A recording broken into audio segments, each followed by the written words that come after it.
Este nuevo video se va a denominar Farmacodinamia 2 y en él nos vamos a referir a ese gran capítulo del sitio de unión de los fármacos que se unen a los distintos tipos de receptores.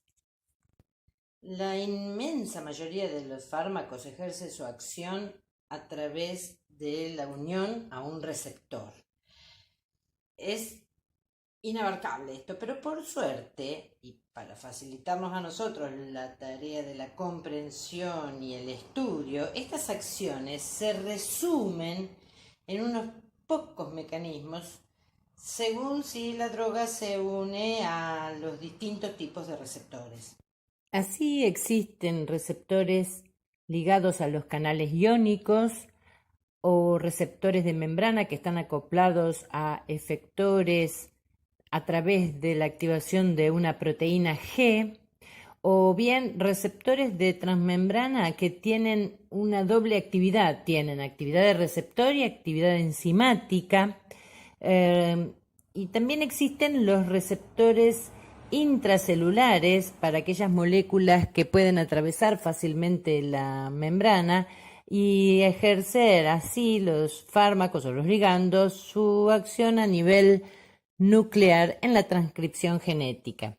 También, ya mencionamos otros tipos de proteínas, como por ejemplo las enzimas o proteínas estructurales, que también pueden ser blanco de acción de otros fármacos. Vamos a referirnos a aquellos receptores que estén acoplados a canales iónicos en primer término.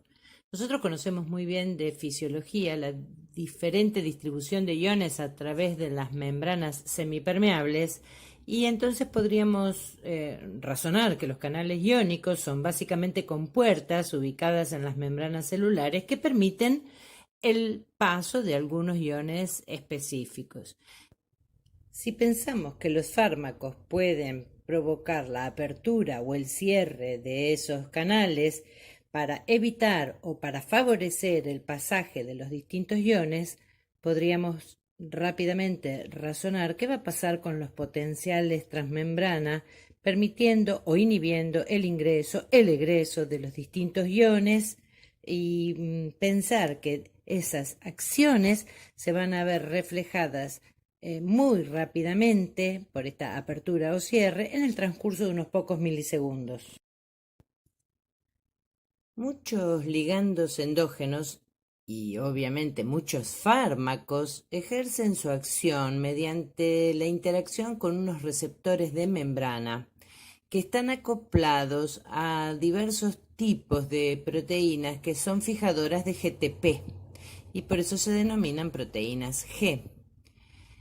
Como consecuencia de esa interacción y debido a la función de la proteína G al que está acoplado ese receptor y el sistema efector, se producirá una determinada respuesta que siempre representa una modificación en alguna proteína determinada que pueda tener una función enzimática de carácter estructural, de función transportadora, etc. Cada vez que un ligando endógeno o en nuestro caso un fármaco se une a un receptor que está acoplado a proteína G, se inicia un proceso de transducción de la señal que afecta a una secuencia de reacciones bioquímicas adentro de la célula que se lleva a cabo a través de enzimas o proteínas unidas a otras sustancias que se llaman segundo mensajero. Cada uno de estos procesos se realiza en intervalos de tiempo muy chiquitos que pueden ser milisegundos o hasta periodos un poquito más largos que puedan demorar algunos segundos. En estos procesos de transducción de las señales se van implicando un número cada vez más grande de enzimas, de proteínas y de sustancias desde el inicio del estímulo, que había partido con la adhesión del ligando al receptor de la membrana, hasta la activación, y eso convierte al estímulo en una respuesta, la cual dentro de la célula provoca una cadena de pasos, que es una cascada de señalización, cuyo resultado es la amplificación de la señal. Es decir, Un pequeño estímulo provoca una gran respuesta celular. Ha aparecido aquí un concepto muy importante en la farmacología, que es el concepto del segundo mensajero. Los ligandos que se unen a las superficies de las células se comunican con los procesos metabólicos intracelulares a través de unas moléculas intermedias que se llaman segundos mensajeros. El ligando en sí es el primer mensajero.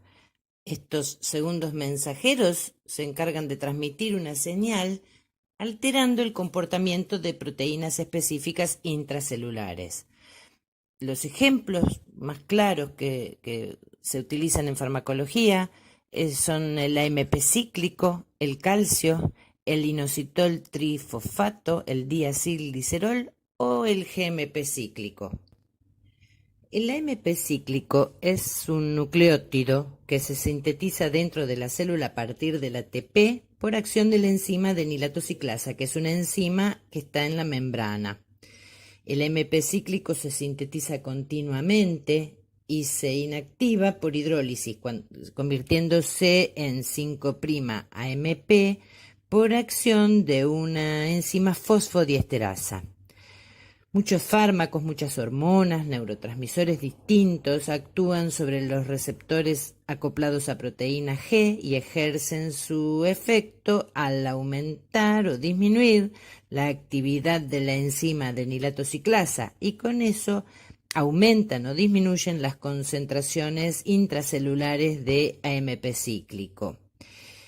El AMP cíclico regula muchos aspectos de la función celular, por ejemplo, enzimas implicadas en el metabolismo energético, división y diferenciación celulares, transportes de iones, proteínas contráctiles del músculo liso.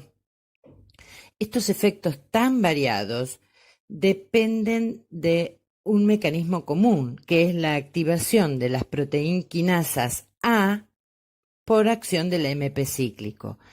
Las proteinquinasas A regulan la función de muchas proteínas celulares.